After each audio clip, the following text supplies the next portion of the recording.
For Pakistan, it's actually very important because most people don't know that most glaciers in the world outside the poles are right on top of Pakistan. So when global warming increases, we are one of the first ones to get affected. There is some empathy outside, but there is no plan from us. And that's where climate tech comes in.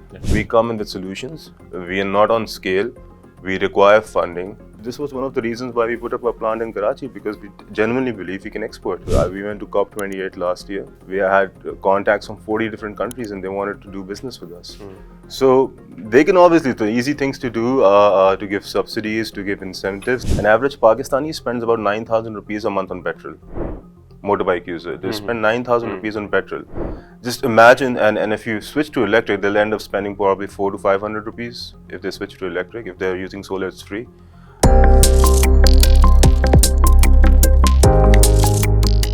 Hello and welcome again to this installment of Front Seat to Climate Change. Today we are going to be talking about climate tech, particularly the nascent EV industry in Pakistan, but also touching upon the overall subject of climate tech in Pakistan. And joining me is Syed Raza Mohsin, who is the founder and CEO of Vlectra, a 4-year-old startup which is trying to get people to use more e-bikes and reduce carbon and air pollution in Pakistan. Welcome to the show, Raza. Thank you. And I think let's get into the gist of things. Absolutely. Climate tech. This is I think a field that you, of course, as an entrepreneur, have been very interested in. But Yeah. I see a lot more people, particularly from Pakistan's policy sides as well, trying to do more about it. But still, the understanding is quite poor. What all falls under climate tech and what to do about it. But from your perspective, what are the key sectors that we should be looking at as a developing country, also a developing country with a growing population? And what would be the sort of impact that you would see this sector to make in Pakistan's overall environment? So thank you for having me. To answer your question, first we have to realize that people have knowledge about the climate issues we've had for about 25 years now. But what has changed over the past 5 years or so is that climate has gone from being a charity case to actually a profitable segment now. It has dawned on the human race that this is a serious problem. This is an existential problem, and if we do not figure things out, there is going to be much more trouble in the future. So what we've seen in the past 10 years that companies have come up with different solutions, how to solve climate change, how to stop global warming, how to improve air quality, and overall raise the quality of life of people around the world. Particularly for Pakistan, it's actually very important because most people don't know that most glaciers in the world outside the poles are right on top of Pakistan. So when global warming increases, we are one of the first ones to get affected. And we have seen, when I was growing up, we used to hear about these floods once every 10 years. And now the frequency of those floods have, started to. So that's just one, very in-your-face kind of indicator that we have to fix this problem. And it's not a problem that we have created. It's just a problem that we have bore the brunt of. Now, the world realizes this. It's not that this is something which the world doesn't recognize. They want to help. And now this is my more Pakistan-centric answer. They want to help, but they just don't want to give us money. They want to give us money based on where the money is going to be spent. Unfortunately, over the past 10 years, they gave us money. Not a lot of money, but whatever the money they gave us, we don't have direct paths of where that money went to. Specifically to climate, and I'm not talking about mismanagement or anything. It's just we don't have solutions where the money should be flowing, or we don't have plans where the money should be flowing. So specific to Pakistan, so we have a problem. There's potential financing available. There is some empathy outside, but there is no plan from us. And that's unfortunately generally the case, whether it's climate or other policy matters in Pakistan. So, and that's where climate tech comes in. Yeah. We come in with solutions. We are not on scale. We require funding. When I say we, I mean the tech. The whole ecosystem. The overall ecosystem. So, and then we come up with a product or a service or a solution in whichever form it may be. and then we go to the policymakers to push us up. So you're seeing in the past 2 to 3 years, especially since COVID, I've noticed that a lot of people are working towards it. There is a general awareness in normal people. It has become a drawing room conversation now. So these are all good things that are happening in Pakistan today. So you mentioned that we don't have what we can call a proof of concept. The money has been going somewhere, but it hasn't gone to create a solid proof of concept or a solutions prototype.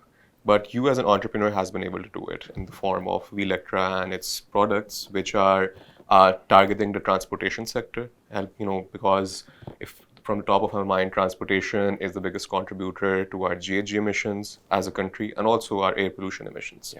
And this sector has the largest, scale when it comes to creating offsets as well for Pakistan. Yeah. So, as a product or as a founder of a company, what has your experience been like so far? And in terms, I realize whenever we have these conversations, the consumer does not want this whole spiel about climate change. Consumer wants cost effectiveness. So, what has your experience been on making these bikes and then selling them to a consumer? I think it's been a wonderful experience. Given my background, I have a finance background before this. I used to rub shoulders with different kind of society, different kind of people. This really got me connected to the common person, and that's a blessing when you realize what's really happening out there, what the reality is. And like you said, when we started off, the climate change was like on top of our priority. It's still at top of our priority. We realize that we are solving a climate problem. But now when you go towards a Pakistan-centric climate problem, it's not as simple anymore. Companies like Tesla, they were trailblazers in the industry. They were selling $40,000 cars backed by a $1 trillion economy, and backed by a government which was very aware and resourceful. In Pakistan, $1,000 is a price tag the common person cannot afford. And this is not a fancy, what we are trying to do is not something fancy, just for the heck of it. We actually want to make a difference. And to make a difference, it has to be a product which has to be, where the customers or the common people in Pakistan should have the willingness and the ability to buy. And ability is very important. It has to be affordable. It can be the greatest thing for climate, but if it's not affordable, it's not effective. So, and that has really challenged us in terms of tech. What Vlectra does, and we are very proud of, is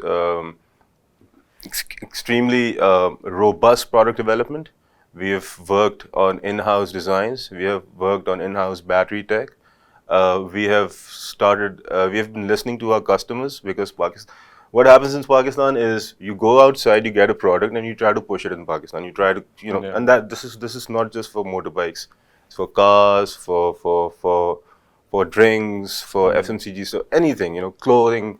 Generally what happens, there is a product outside, you go outside, you get that product in with the same brand, unfortunately, and then you push it to the customers, you push it down the throat. We don't really make localized products. We don't really make products for our people. And it's not rocket science. And I'm literally not talking about airplanes, I'm talking about basic products. So what we try to do is we went to the Pakistani commuter, and 85% of Pakistan uses motorbikes. We went to the Pakistani commuter and we said, okay, this is the product. We tell us how functional it could be, and at the same time, it's going to be climate friendly. Saying that Pakistanis don't care about climate is absolutely wrong. Absolutely wrong.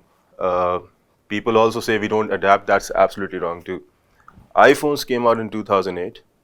I saw people using the iPhone commonly by 2012. I got back in Pakistan in 2014. Everybody was using a smartphone, not necessarily iPhone, but we adapt. Look at what happened in solar. Pakistan today is the third largest importer of solar. We've adapted, and we're not talking about conglomerates. We're talking about normal people. And the more they got affordable, the more people adapted to it. So Pakistani adapt. They're very conscious. We just unfortunately don't have the power. So we make the right choice when we can afford it. Let's put it that way.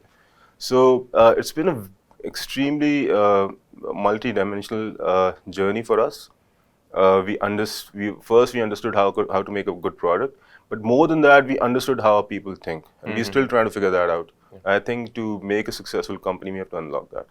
Okay. So you've touched upon the people side of things, which is as a manufacturer and retailer, the consumer. Yeah. And the other side of this debate is public policy. That wherever we see the particularly EVs, but also other climate tech products taken root and then really scaled up, like China, India. India to an extent is still going through that journey, but any other country that has really done it has done it through favorable public policy. Yeah. And that was also the case for conventional engine vehicles. That's how they took up the overall industry by storm, because they had the incentives in place. EVs also have this sister industry, which is going to be the battery tech and charging space. That also requires the incentives. I remember this discussion with someone else that when the conventional engine vehicles came in the early 1900s, there was no necessarily the concept of a fuel station. Yeah. And the fuel station did not arrive till the 1920s as a concept, broadly in North America and Europe. Yeah. And similarly, we have this discussion constantly that the battery space is lagging in Pakistan, the charging space is not there. How will you manage? Now, all of these are questions of public policy and they cannot be resolved. So let's imagine that you are a policymaker in Pakistan, dealing with the energy, transportation, climate tech space. What would be like 3 top priority items that you would put in place to resolve these things? I think as a leader, especially when you're leading policies, you have to look 10 to 15 years out in the future. So I always tell people, I always ask myself, what's 2040 is going to be like? We're too late to plan for 2030. 2040 globally is going to be, you're looking at free energy by virtue of renewables, and by virtue of free energy, you have free transportation. That's what the developed world is going to look like. That's what China is going to look like. That's what most of India is going to look like. Are we going to look like that? And if not, what's going to be the repercussions of not adapting? Yeah. The entire world is going to be free of, and energy is one of our biggest cost, right? It's the huge cost center for Pakistanis, especially in dollar terms. We import our energy. Exactly. So it's a God-sent blessing that renewable technology has taken off, and it's not that pricey anymore. It's a God-sent blessing that transportation, which is virtually free, is taken off, and it's not pricey anymore. So the policy has to be focused on 2040, how to make Pakistan free of imports, energy imports. So that's the first target, right? So we have to adapt to solar. I know the government doesn't like solar these days anymore because they misplanned. Having said that, now we have to adapt. It's a blessing, we have to get rid of the old ways of making energy. And once you have free energy, you should have free transport, right? Yeah. You spoke about the beginning of the last century where people had the combustion engine came out. So you have to see, combustion engine came out because power was being made on fossil fuel. So the source of energy is always the same in power generation and transportation. So that's what should happen in Pakistan. Now we go to your question about batteries and charging. So why do we need charging stations? I'm going to go briefly from that. We need charging station basically because Tesla made charging stations. I'll tell you, they're trailblazers. Everybody looks up to Tesla, what they do, and and they've done it successfully. So everybody tries to replicate it. Why does Tesla need charging station? Because Tesla, the smallest battery Tesla has is a 40,000 kilowatt battery. And you can charge it through a regular socket, but if you plug it in a regular socket, it's going to take you 4 days to charge it. You don't have 4 days to charge your car. So they came out with on-wall charging, supercharging, and now you can charge your car in 2 hours. Fortunately for us, a motorcycle has a 2 kilowatt battery. And if you plug it in a regular socket, you can charge it for 2 hours. So we actually don't even need a charging infrastructure. We don't have that problem, so we don't have to solve for it. Now we come to fuel stations. We need fuel stations because fuel tanks have limitations. You can't run. What we've done in our company, initially when we came out, we had battery mileage or battery range of 80 kilometers, 100 kilometers on a full charge. We've been constantly working on battery technology, And we recently came out with a motorcycle which can run for 180 kilometers on a single charge. So we went from Karachi to Hyderabad on a single charge. We were like, if you're commuting within the city, this more than suffices. Yes. And we'll continue to do that. So maybe 3 years from now, we'll come out with a motorbike with 250 kilometers.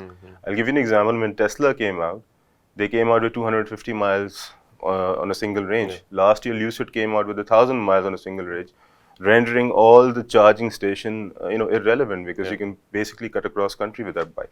So I think those were solutions for a different market. Those were solutions for different times. What we need from a policy point of view is for the government to understand that this solves a $10 billion a year problem from an economy point of view. This solves the climate problem. This gives you, we can export. So we are selling motorcycles for $1,000.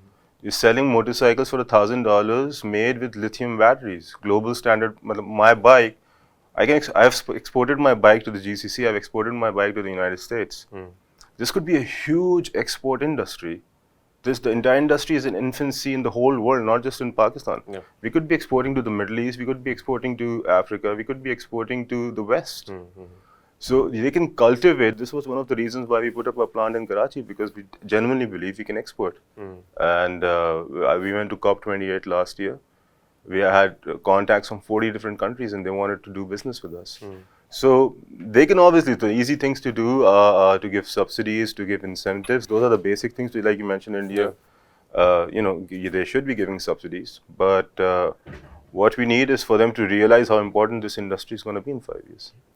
So on that note, I think it's positive in a way that we see a lot of growth in it. And also from an economic perspective, saving money and possibly driving up a new export industry in the country. I do appreciate all the efforts you've put in, but I think one last thing that I'm curious about personally is that as a overall climate, in the overall climate tech space, you've touched upon how the connection between energy sector and transportation is quite linked, and we will see free industry. But for a country like Pakistan, how do we really manage to balance, existing issues, which is the energy sector and also the transport? Is there a way for a new dynamic to emerge where we can possibly, as consumers, also benefit from these technologies? I've heard, some discussions in the government's affair that they want a separate tariff for charging, but having that tariff inside the home is not going to be possible. So maybe this is going to be a transitionary period. What do you think about that? That can we transition very, effectively from what we stand right now to 2040, the dynamic you've explained? I think we've already transitioned. I mean, without any government policy, people of Pakistan have exported more solar than the people in America. So we've already transitioned in a way. Like you said, I think the Pakistanis recognize economic benefits more quickly than our policymakers do. It takes some time. Obviously, the policy making is not the easiest thing in Pakistan, so it's always easy to point fingers, but it's not the easiest thing to do in Pakistan. Having said that, the transition is already happening, and I'll tell you the magnitude of the importance of this transition. An average Pakistani spends about 9,000 rupees a month on petrol. Motorbike user, they spend 9,000 rupees on petrol. Just imagine, and if you switch to electric, they'll end up spending probably 400 to 500 rupees if they switch to electric. If they're using solar, it's free. Imagine that 9,000 rupee extra going into the pocket of a household which has an income of 50 to 75,000. They can send their kids to school. They can get better access to health. Even the government of Pakistan, the BISP is a great program, but even that doesn't have the far-reaching consequences of putting 10,000 rupees in the pocket of each family in Pakistan. So the effect of solar, like I knew people who didn't have access to grid, and now they have electricity. So I think I think the transition has already happened, whether we like it, and that's the beauty of technology. I think it's always God sent. People adapt, whether the country wants it or not, or even the policy making is behind time. I think the same is going to happen in the motorcycle sector. It makes a lot of economic sense. We are already working on the awareness part of the campaign. We're already working on making it cheaper through financial products, through installments and stuff. I think the transition will happen. I think people in Pakistan, the word, they're very sensitive to these technological changes, regardless of whether they went to school or not. Yeah. Yeah. So thank you so much for your time. I think this was a very informative discussion. Thank you. You're welcome. We hope to have you on the show again, maybe after a couple of months, and have Absolutely. more learnings from you. Thank you. So with that, we would conclude this episode. Thank you and stay tuned.